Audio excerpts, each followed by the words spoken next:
Olá, o programa Análise Direta já está no ar. A gente fala de um assunto que ainda repercute hoje, Segunda Guerra Mundial. Um conflito global que envolveu as principais potências do mundo entre 1939 e 1945. Um conflito que ainda tem consequências nos dias de hoje. Para falar sobre esse tema, está aqui com a gente a escritora, especialista em Segunda Guerra Mundial, autora de 2 livros sobre esse tema, também sobre o nazismo, Maura Palumbo. Muito obrigado por aceitar nosso convite. Eu que agradeço a oportunidade, Renato. Já queria saber por que a escolha da Segunda Guerra Mundial, o nazismo, esse contexto, como tema de 2 livros de que você é autora.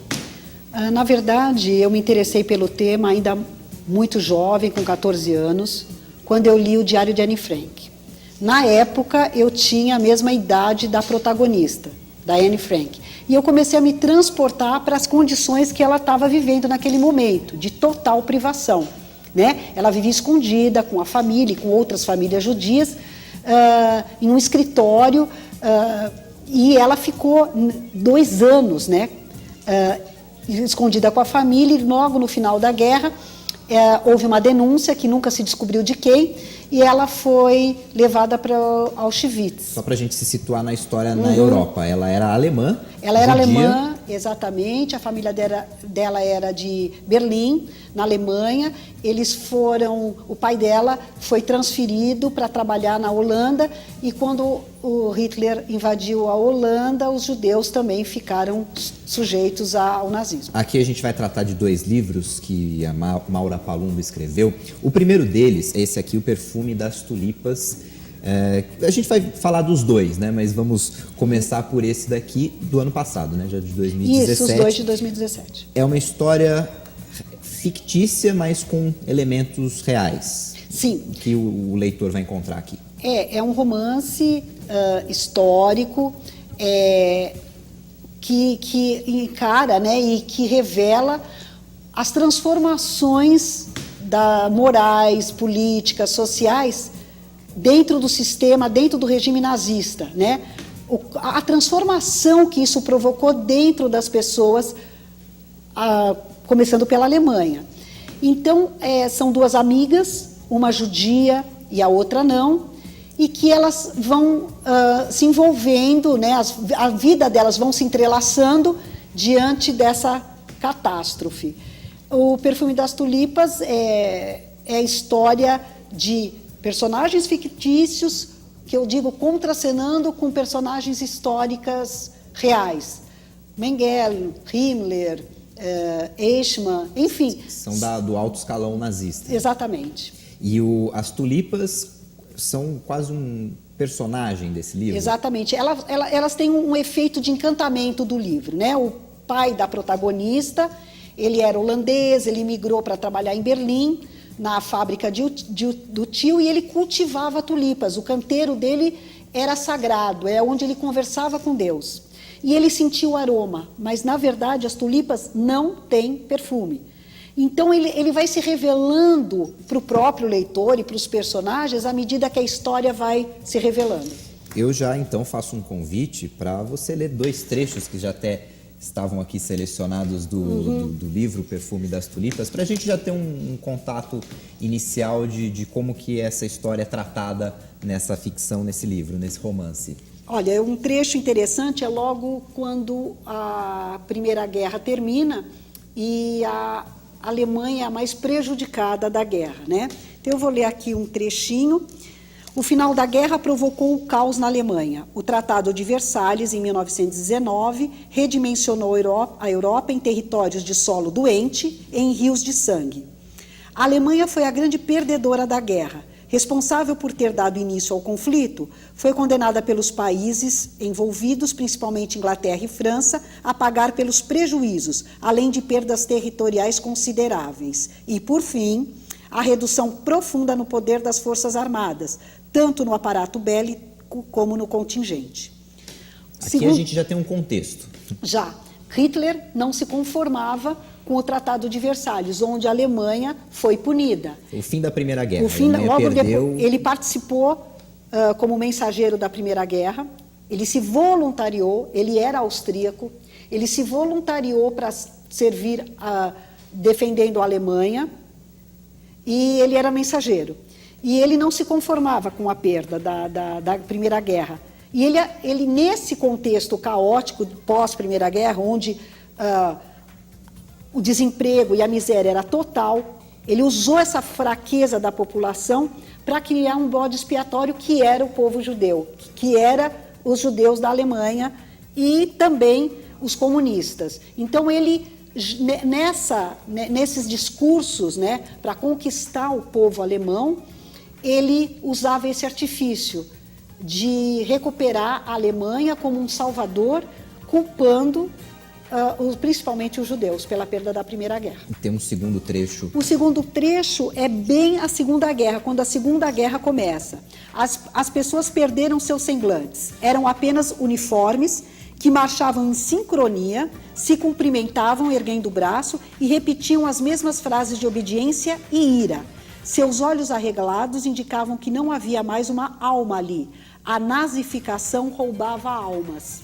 Já virou uma coisa mecânica. Já eram quase robôs. Sim, servindo treinados. a Alemanha e o Führer, né? Que o Führer era o líder, era o Hitler. Como foi o processo de pesquisa para chegar nesse primeiro livro? Olha, eu li muito durante muito tempo, quase 10 anos, biografias, principalmente dos grandes líderes, para poder relacionar um regime voltado ao ódio, ao extermínio. Então, muito importante a gente saber o perfil psicológico desses ditadores. E eu li muito biografia e historiadores incríveis, como Richard Evans, que é um especialista na Segunda Guerra, ele é inglês, e ele tem toda a trajetória do nazismo, né? Quando ele chega ao poder, a ascensão dele e depois a queda.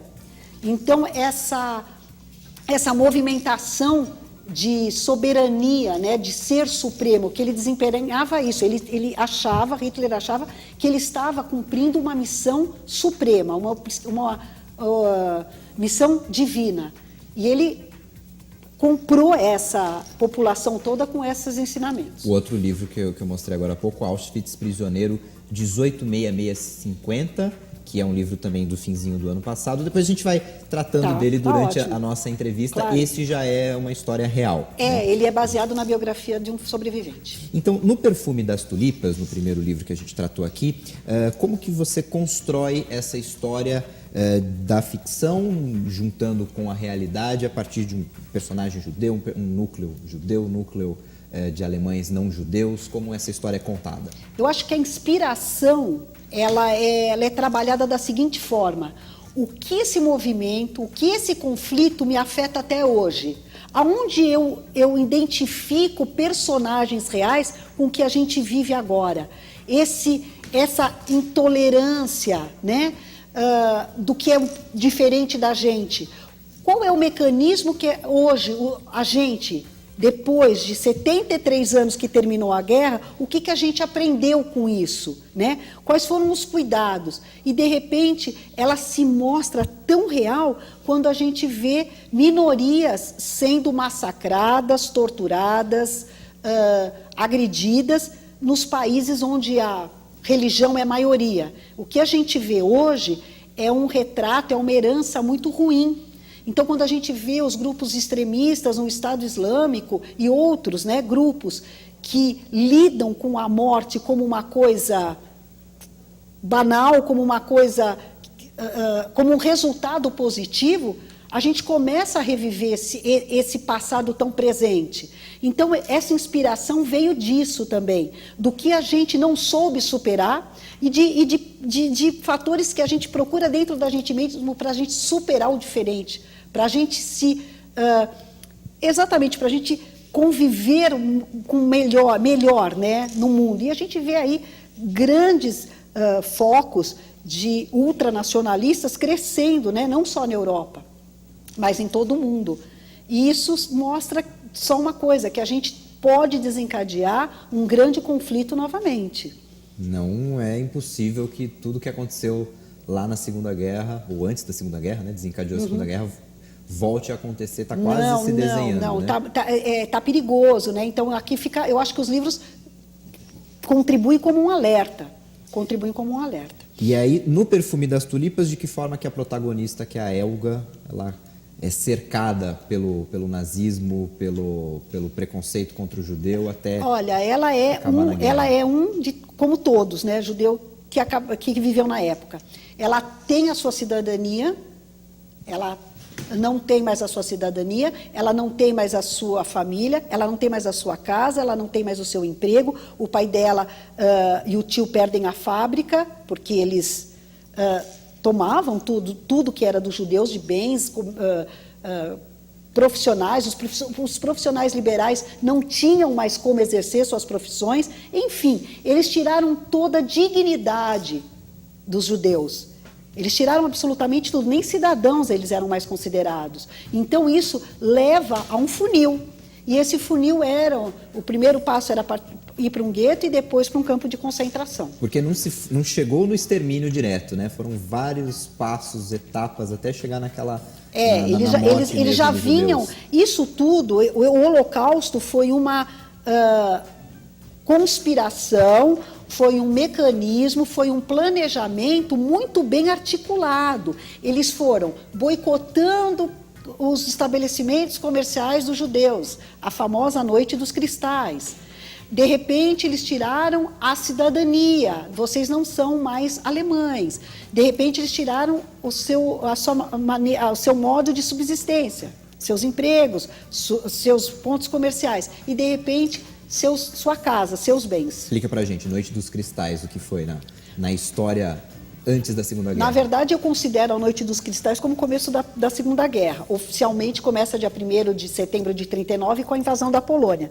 Mas na Alemanha, em 1938, dia 9 de novembro de 39, dia 9 de novembro de 38, todos os comércios e sinagogas foram depredados e incendiados na Alemanha e já na Áustria. A Áustria, nesse período, ela já era parte do Reich, já era parte da Alemanha nazista. E quem era o Adolf Hitler? Como uma personalidade conquistou tantas pessoas até chegar ao poder na Alemanha? O que aconteceu?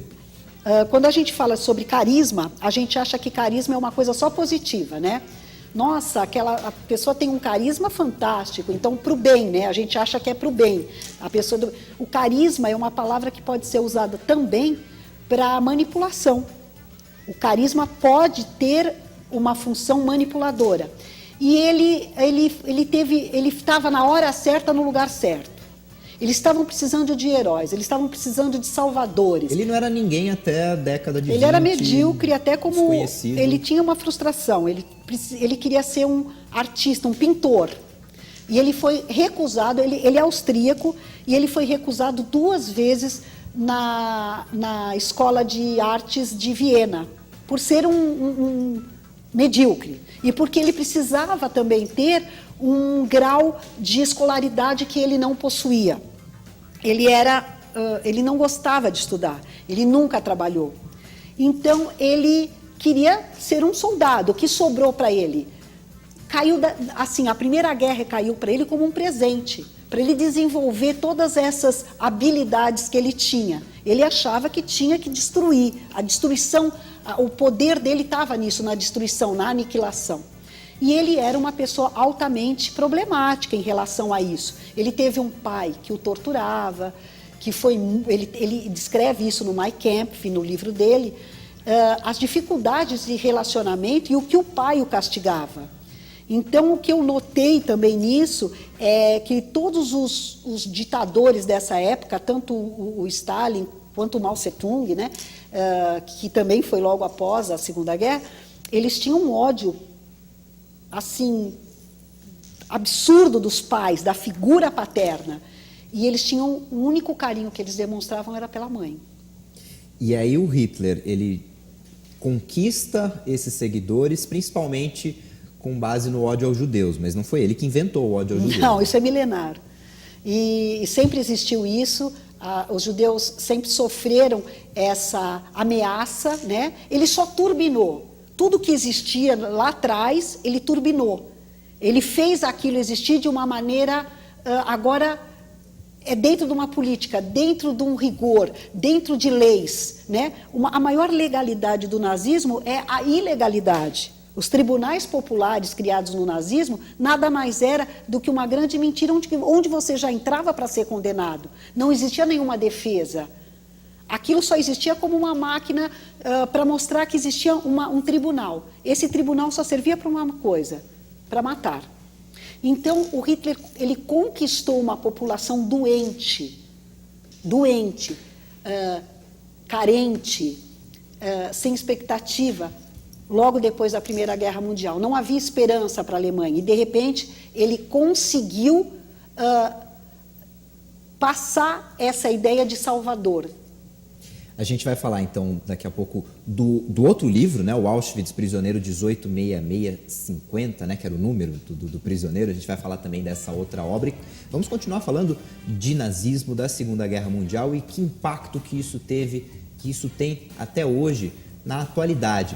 Esse é o programa Análise Direta. Você pode nos acompanhar pelo Facebook, a nossa página Programa Análise Direta, os nossos vídeos no YouTube e também pode mandar mensagens para a gente pelo nosso WhatsApp 11 99 224 7760 com o 55, se você está mandando mensagens de fora do Brasil. A nossa entrevistada é a pesquisadora, escritora Maura Palumbo. A gente vai para o intervalo e volta já.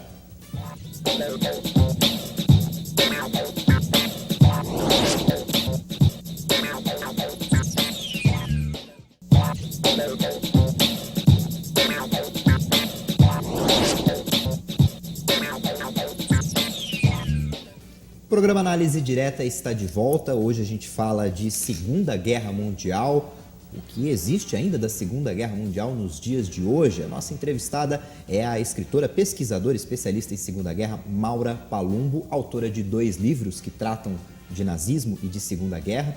E o livro mais recente é esse aqui, Auschwitz, prisioneiro, entre parênteses também, sobrevivente 186650. É o número que estava tatuado. Que está tatuado está ainda. Até hoje. Aliás, o personagem desse livro, personagem real, o Francisco Balcani, que mora aqui no Brasil. Mora em São Paulo. Tem 90 anos. Exatamente.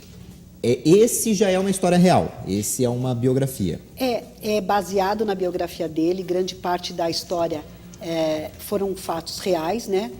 E com toques exatamente, ficção. Um romance, né?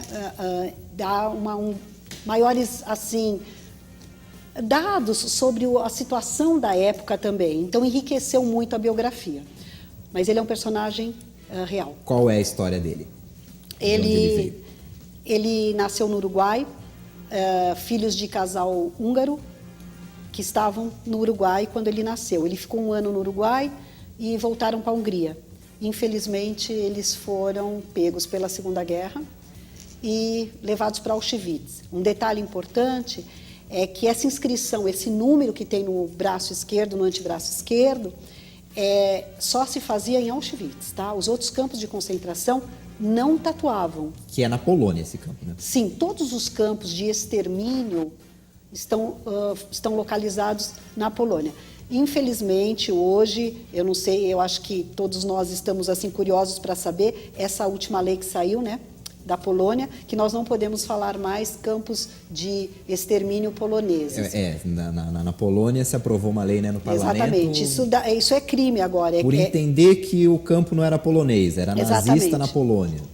Em relação a isso, é fato que quem criou, quem construiu, quem idealizou e quem operacionalizou esses campos foram os alemães, mas a contribuição e a participação polonesa dentro do território foi muito grande. Então, os próprios poloneses que conviviam com seus vizinhos, com seus amigos, judeus acabaram os denunciando, justamente para ficar com os bens e com o patrimônio, né, dos judeus. Então, teve sim. E as autoridades polonesas foram coniventes e depois da invasão, a adesão foi quase total. ao nazismo. E porque a gente imagina que só na Alemanha existiu o nazismo, essa forma de exterminar o judeu, mas na verdade governos que foram ocupados pela Alemanha e governos que se aliaram à Alemanha, né? Exatamente, exatamente. Então, eu falo que a gente não pode falar alemães, a gente tem que falar nazistas, né? A gente não pode falar poloneses, a gente tem que falar nazistas, porque eles estavam em todos os países ocupados, invadidos ou não, né? Simplesmente a Itália não foi invadida pelos comunistas, pelos nazistas, mas ele era, o Mussolini era do eixo, era conivente com a teoria nazista. Então, o que acontecia quando eles invadiam, ou que eles anexavam? A Áustria é um exemplo. A Áustria foi o primeiro país anexado por Hitler. E a adesão foi quase de 100%. Então, eles eram também nazistas. Apesar de ser austríacos, eles eram nazistas. Haviam nazistas em todos os países. Eu digo que o mal é uma epidemia, é epidêmico. E ele é corrosivo. No Brasil se comemorava o aniversário de Hitler, né? Sim, até porque Getúlio Vargas era nazista, ele era conivente com as ideias de Hitler. Ele foi o nosso maior ditador, né, o mais famoso ditador que a gente teve aqui e que aderiu, sim, ele teve ele punha altas restrições para receber judeu aqui na época dele. Getúlio Vargas realmente era nazista. Só depois com a pressão americana e depois da declaração em 42 da guerra, né, contra a Alemanha, que ele se posicionou. Mas até então, a todas as movimentações, existia uma movimentação grande brasileira, principalmente no Sul. Como que você chegou até o Francisco Balcani, que é o personagem desse livro? 27 de janeiro de 2017, ele declarou na imprensa que ele gostaria muito de reunir o material que ele tinha de recordações e o que ele dispunha ainda sobre essa passagem dele por Auschwitz e que algum escritor se interessasse em fazer um livro sobre a história dele. Declarado isso, eu me candidatei e ele me escolheu. E aí vocês... Foi conversas, entrevistas? Sim. Que tipo de documento, por exemplo, que ele tinha guardado eu acho que ainda tratavam na guerra? Eu acho que o documento maior que ele tem é a inscrição dele no braço e as experiências dele, que a gente... Existia, assim, uma distância entre eu e os meus livros. O Seu Balcani é essa ponte. O Seu Balcani significa a verdade, a retratação da guerra ali, e foi muito emocionante. Em cada entrevista, em cada contato, que era semanal, eu pude ter absoluta certeza de que tudo aquilo que eu li e que estava até certo ponto distante, aquilo ficou muito próximo de mim, e assustadoramente próximo. Porque enquanto você está lendo um relato, você fala, será que isso pode ser verdade? Mas de repente você vê uma pessoa dia a dia, minuto a minuto, viver 1 ano e alguns meses dentro de um campo de concentração, eu acho que eu não aguentaria nem 24 horas, a gente, por experiência, né, sei lá, eu acho que não, de forma alguma, a gente vê aquele personagem vivo, é muito emocionante. O que ele descreveu, que chamou a atenção, que arrepiou, emocionou, e que você é uma pesquisadora, já há 10 anos pesquisando Segunda Guerra, mas nem você imaginava que fosse real? A condição subhumana do frio e da fome. Atrás dos Cárpatos, onde ficava Auschwitz, era um frio de menos 30. Nunca se fazia uma temperatura agradável. Eles usavam aqueles pijamas listrados, finíssimos, uns sem sapatos. Então, aquela sobrevivência desumana, sem alimentação. Ele disse que a sopa era feita de urtiga, aquele vegetal que dá coceira. Era aquilo que tinha para se comer o dia inteiro. Era um prato de sopa. E eles ficavam na chamada, de manhã eles faziam chamada com os prisioneiros. Demorava quase 1h30, 2 horas naquele frio intenso. Então, é muito difícil ele falar sobre frio e fome. Foram os 2 fatores que mais assusta a gente hoje em dia, e que ele saiu, e ele fazia a promessa, quando eu sair daqui, eu vou ser feliz. Porque eu não vivi tudo isso para ainda ficar amargo. Então isso para mim foi uma lição de vida, né? Sair daquele inferno e ainda se propor a ser feliz é um propósito muito grande, né? E é inimaginável, né? Tudo que ele vivenciou, tudo que ele passou por um ano. Se a gente imaginar, como você disse, né? Horas, dias, é insuportável, né? E trabalho forçado. Trabalho escravo forçado. Que tipo de trabalho? Ele trabalhava ele auxiliava um austríaco que não era judeu, que operacionava né, uma máquina, e ele era auxiliar. E às vezes esse cidadão, esse trabalhador, ia para a casa dele e voltava com um pouco de comida para ele. E era uma festa, porque era resto de comida, mas era um banquete. E ele ficava fazendo a comparação do que ele tinha vivido na casa dele, onde ele comia muito bem, onde ele vivia muito bem. Os pais dele eram donos de uma livraria, papelaria e gráfica.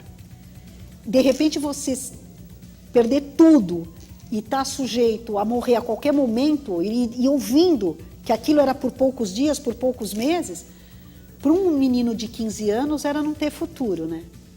E hoje a gente sabe que a guerra começou em 39 e acabou em 45, né? Mas eles não tinham noção quando que a guerra ia acabar, até quando iria. A gente fala, ele foi para Auschwitz no final da guerra. Mas quem sabia que era o final da guerra? Ninguém sabia que era o final da guerra, é porque você falou. E ainda ele ficou um ano. Então aquilo poderia durar quantos anos, né?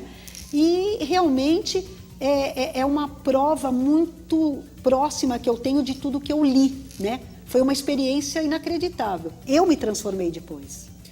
E o mundo? Como o mundo se transformou depois da Segunda Guerra Mundial, depois de um choque desse tamanho, de saber o que aconteceu num campo de concentração, nos campos de extermínio? Renato, isso eu falo em todas as palestras. Ação e reação. Enquanto o Hitler estava com uma máquina feroz, bélica, massacrando e se expandindo pelo mundo, existiu um contra-ataque inesperado da União Soviética, principalmente, dos aliados. Esse contra-ataque, para mim, é devastador. Enquanto eles estavam atacando, exterminando, teve um efeito, o mundo teve um efeito, mas o contra-ataque do mundo contra essa guerra foi devastador. Aí a humanidade se nivelou por baixo. Enquanto os soviéticos invadiram a Polônia e outros países e foram invadindo até chegar na Alemanha, eles executaram os mesmos rituais dos nossos grupos extremistas de hoje: decapitações, estupros, mutilações. Isso os soviéticos fazendo com os alemães, exatamente. O povo que estava lá na guerra na Alemanha nazista. Exatamente. Quando eles foram chegando, foram invadindo o contra-ataque, mas não foram só os soviéticos, tá? Todos os aliados, infelizmente, eles libertavam os campos de concentração, mas também teve relatos de atrocidades. Então o mundo se tornou contaminado por um ódio incontrolável. E é esse o ódio que a gente teve que diluir com a passagem do tempo. É esse ódio que a gente combate, né? A gente vai diluindo esse ódio nas nossas lutas diárias, né? Para um mundo menos corrupto, para um mundo com mais educação, com um mundo de mais fé, com um mundo que as religiões sejam pontes e não muros. Eu sou de tal religião, eu sou contra você, então eu armo um muro, né? A gente está formando os nossos guetos, né? A gente está se colocando atrás de um muro para não ser bombardeado, e o outro também está fazendo isso. E os criminosos estão livres, circulando de um muro para outro e simplesmente criando as mesmas condições de extermínio que existiram na guerra. O que existe hoje de semelhante com o ódio ao judeu? Hoje existe islamofobia na Europa? Cristofobia. Cristofobia onde? Olha, então, onde existe a cristofobia? Os grupos antissemitas Existem na Europa, agora na semana passada, um movimento muito grande dos partidos ultraconservadores. Tudo que é ultraconservadores e ultranacionalistas, sinônimo é o nazismo, tá? Pode ter o nome neonazista, pode ter o nome ultranacionalista, ultrarradicais, tudo isso desemboca na doutrina nazista. Então, a semana passada teve uma manifestação no Reino Unido contra os judeus.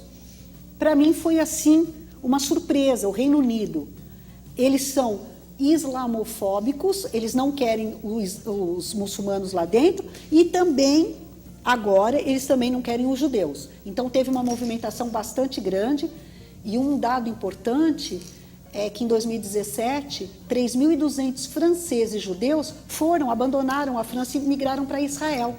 Por quê? Eles tiveram seus comércios destruídos, suas sinagogas invadidas. Então, esse ódio, que eu digo que é uma doença, altamente contagiosa, ele está se expandindo. Nós tivemos manifestações, inclusive, em São Paulo, na Rua Augusta. E você faz até comparações em palestras, em vídeos, com o que acontece nas cadeias aqui no Brasil. Exatamente. Qual que é a similaridade com o nazismo, com o ódio? O ódio, ele impregna de tal forma numa população que ele vira lei. Então, de repente, você tem que obedecer uma lei para você não morrer. Você fica condicionado, você fica submetido a uma lei onde o ódio é o alicerce. Então, o rigor que você tem que obedecer, eu sou a voz de comando. Então, eu aniquilo todas as possíveis tentativas de você se rebelar. Porque se você tiver algum movimento para se rebelar, você é morto. Isso nós estamos vendo no Rio de Janeiro, infelizmente, né? Lá eu digo que são campos de concentração abertos. Lá tem miséria, tem corrupção e tem um comando nocivo. Então, o que isso tem a ver? Tem tudo a ver com o nazismo. Tem tudo a ver com grandes ditadores da história, né? 25% dos países hoje, do mundo, eles estão exterminando, torturando e estuprando as mulheres.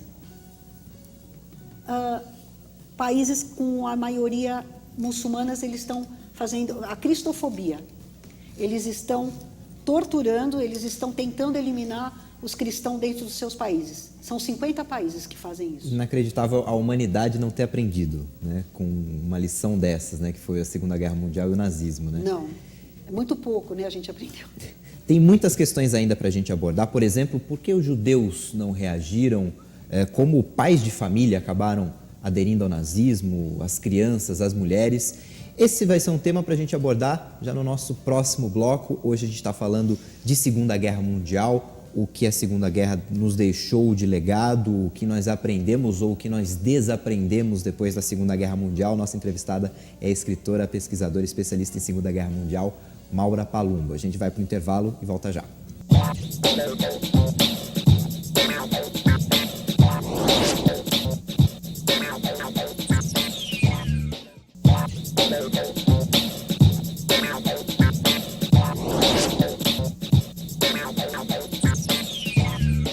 O programa Análise Direta está de volta. A gente está falando das marcas da Segunda Guerra Mundial. A nossa entrevistada é a escritora, especialista em Segunda Guerra Mundial, autora de 2 livros que tratam desse tema, Maura Palumbo. Muitas perguntas ainda são feitas hoje para entender o que aconteceu para chegar no Holocausto, na perseguição aos judeus, na Segunda Guerra Mundial. Talvez não sejam tão simples de se responder, né? Mas uma pergunta comum é como os judeus não perceberam que seriam cercados? Por que os judeus não reagiram no começo, logo que Hitler já falava em exterminar judeus nos anos 20, nos anos 30? Olha, na verdade, a grande confusão de Hitler é achar que judeu era raça. Judeu é uma religião. Então, religião tem em todos os países. E ele caracterizou o judeu como sendo, claro, como a gente já falou, o bode expiatório, como tendo características desumanas, intoleráveis, enfim. Ele criou essa imagem do judeu. A partir daí, ele começou a tirar o que havia de mais importante na vida de cada um. Por mais que você ouça esse tipo de ameaça, que você vai ser exterminado, a possibilidade era tão impossível, era tão fora de qualquer tipo de contexto, que as pessoas não acreditaram. Mas quando começou, claro, uma movimentação tirando os direitos deles, eles começaram a sair da Alemanha. O problema é ir para onde? Poucos países receberam judeus. Naquela época, antes da Segunda Guerra, antes de eclodir a Segunda Guerra. E todo mundo achava que em algum momento ele ia parar. Que aquilo não ia ter continuidade, que aquilo não era possível, que não ia chegar. Imagina, nós trabalhamos, nós somos cidadãos alemães, nós contribuímos com a economia, isso nunca vai acontecer. E a Alemanha se armou 12 anos para tudo isso, ela se armou muito tempo antes. Como que você vai combater um armamento desse, um arsenal bélico desse, uma potência dessas, sendo um pai de família que você jamais presumiria ou se prepararia para uma guerra? Você era menos de 1% de uma população. Menos de 1% da Alemanha era judia. Como assim? Então, quer dizer, não tinha nem números como enfrentar esse poder. Nem em números e nem em armamento ou em estratégia. O nazismo foi uma coisa planejada, né? Não foi simplesmente um improviso, nós vamos matar os judeus. Não, isso tudo foi cultuado, foi muito bem articulado. E o resultado era uma indústria de extermínio em massa. Auschwitz foi uma empresa, uma indústria de alta escala de morte. Então, tudo isso, tecnologicamente, também foi planejado. Então, absolutamente não havia como resistir sem a ajuda de alguém tão poderoso quanto. Eles eram uma minoria em todos os países. Eles eram uma minoria, mas também a história trouxe relatos e biografias de heróis, né? Sim, apesar sim. de lutarem contra gigantes, né? Sim, eu chamo até de heróis silenciosos, né? Aqueles que fizeram, se arriscaram e foram de uma coragem imensa e salvaram vidas, sim. Nós temos o nosso exemplo aqui no Brasil, da Aracy Moebes de Carvalho, esposa do Guimarães Rosa. E eles emitiram passaporte para o Brasil e salvaram vidas de muitos judeus lá na Alemanha. Eles trabalhavam no consulado de Hamburgo. Conseguirem vir para o Brasil Exatamente. E escapar da guerra. Sim. Nas suas palestras, normalmente, como as pessoas reagem ao que você conta sobre Segunda Guerra Mundial? Eu acho que elas reagem assim com indignação, né? Porque é aquela coisa de que o mal nunca vai chegar tão perto, tão próximo. Mas a gente vê isso diariamente, a gente está vivendo essa realidade. Então, isso não é deixou de ser um alerta, agora está sendo uma ameaça profunda contra todos nós, né? Então, hoje, a nossa segurança é muito frágil, em todos os sentidos. E essas movimentações só vêm a contribuir com esses novos valores sendo turbinados. Depois de 73 anos, esses grupos de extermínio, essas movimentações, nos países da Europa, os ultra-radicais estão crescendo dentro dos parlamentos. Então, isso é preocupante, realmente. É uma indignação profunda. Todos realmente perguntam por que não a reação, o porquê que esses movimentos estão crescendo. Eles querem uma Europa branca, eles dizem, né? E essa Europa branca significa o extermínio, né? De quem eles não tiverem de acordo, né?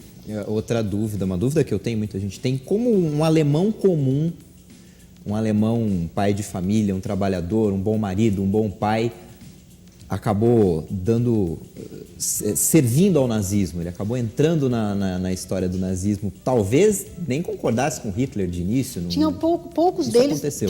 Olha, existiram alemães que não concordavam, mas eu acho que o massacre e a pressão psicológica contra uma família, a ameaça de matar toda a sua família, era muito maior. Então você acabava tendo que cumprir aquilo. É uma ditadura. Na ditadura você não tem voz, você não tem o que querer, você tem que obedecer. Então era muito difícil a reação, mas existiram heróis realmente de uma coragem extrema que conseguiram, fazendo parte de resistências, por exemplo. Só para a gente explicar na parte histórica, o Partido Nazista ele chega ao poder em 1933. Pelo voto. Pelo voto.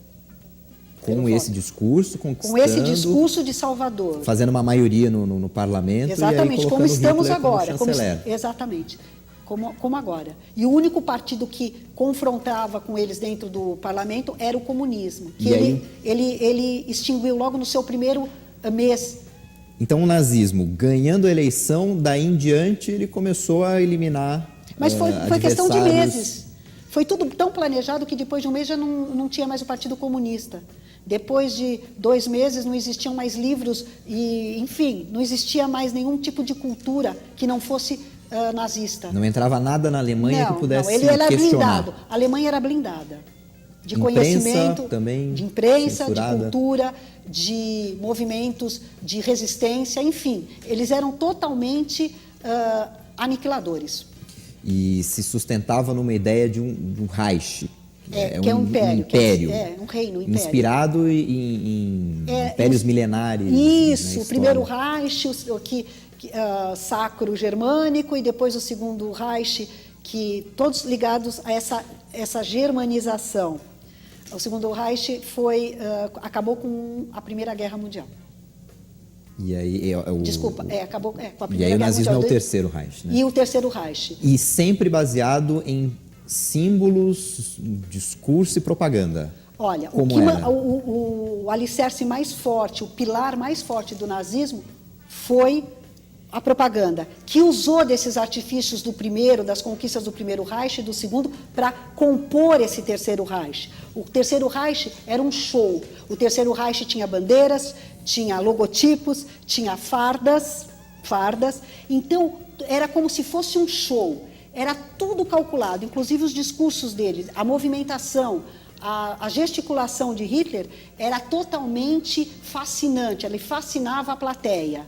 Então, ele falava o que você queria escutar. Então, e atingiu uma massa muito grande, principalmente os jovens. Os jovens foram entorpecidos pelo poder nazista. Eles usavam fardas, eles usavam todo tipo de realização pessoal para garantir o seu status dentro do país. O jovem ele não era forçado a entrar no nazismo, ele era convidado praticamente. Mas tinha um encanto. Não, essa palavra convidado não existia. Existia a obrigatoriedade de você fazer parte da juventude hitlerista. Mas se vendia um produto, uma ideia de que seria a glória para o jovem? Sim, claro, sem dúvida. Que ele teria o futuro da Alemanha, ele seria o dono da Alemanha. Vocês, jovens, serão o comando do seu país. Então, tudo isso era muito tentador para os jovens. Eles eram obrigados, a partir dos 10 anos de idade, a fazer parte da juventude hitlerista. A partir daí, a lavagem cerebral era constante e crescente. E as mulheres? Também. Tinham um papel desenhado, escrito? Sim, elas também faziam parte, elas eram procriadoras. Elas iam para os acampamentos, onde elas eram convencidas de que elas seriam as mães da raça ariana, da raça pura ariana. E elas engravidavam de soldados ou da juventude hitlerista, e as crianças eram doadas para as famílias da cúpula nazista. Isso tudo para crescer a raça ariana, né? Então, o nazismo, o Hitler ficou no poder por 12 anos. Uhum. Lá no final da guerra, em 1945, estava a criança que nasceu no nazismo. Sim. Soldados iam para a guerra. Por que crianças iam para a guerra? No final da guerra, crianças, né, de 14, 16 anos e velhos com mais de 60. Porque já não tinha mais quem ir. Já treinados dentro daquele discurso, quase como os robôs que são citados aqui no Inclusive, das tulipas. É muito interessante você falar isso, robôs treinados. Eles foram pervitin, você conhece, já ouviu falar? Não. É um tipo de droga com cristal uma droga super potente, e que eles recebiam nas caixas deles para ir para o fronte. Eles eram totalmente viciados no Pervitin para ficar acordado, para não sentir frio, para não sentir fome. E claro, né, os óbitos eram grandes pela consumo de droga. E acabando a Segunda Guerra, hoje só existem judeus porque uns poucos fugiram, uns poucos resistentes sobreviveram. Isso, porque acabou a guerra, finais. Né? Exatamente, porque acabou, senão ninguém ia sobrar. Dentro dos campos, ninguém. Se não tivesse terminado, ninguém ia sobrar. E que sensação que ficou no alemão, em quem fez parte do nazismo, teve tudo ruiu? Tribunal de Nuremberg. Aí a parte jurídica, né? A parte da justiça. Eles foram castigados, enforcados e mortos, mas quem conseguiu fugir, né? Os nazistas que conseguiram fugir, a maior parte veio para a Argentina. Então, a Argentina foi um país preparado para recebê-los, no caso da perda da guerra. E eles encontraram um ambiente completamente favorável. E muitos vieram para o Brasil também, nazistas. E já tem um terceiro livro a caminho? Sim, é a continuação do perfume. Exatamente, é o pós-guerra. É a Elga pós-guerra, chama Entre os Canteiros. Qual é o caminho para quem quer encontrar os livros? Auschwitz, Prisioneiro 186650, Sobrevivente, o romance O Perfume das Tulipas. Qual é o caminho para encontrar os livros e vídeos, o seu trabalho? Olha, a Duna Dueto é a minha editora e tem o site delas onde dá para adquirir os livros. Na Saraiva também tem os livros, tá? Na Saraiva. E pelo meu site, www.maurapalumbo.com, ou pelo Facebook também. O meu e-mail é contato@maurapalumbo.gmail.com. Muito obrigado pela participação. Foi um enorme prazer. Muito obrigada, viu, Renato? Muito obrigada. Muito obrigado. Já fica o convite para trazer para cá o terceiro livro, com o maior prazer, para outros assuntos, e agradeço outras entrevistas. A oportunidade, é muito importante. Muito obrigado. Eu agradeço você que nos acompanhou nesse assunto que tem tanta atualidade, né? A Segunda Guerra Mundial ainda é atual. E te convido para assistir, rever esse e outros vídeos, outras entrevistas do Análise Direta. Muito obrigado pela companhia e até o próximo programa. Tchau.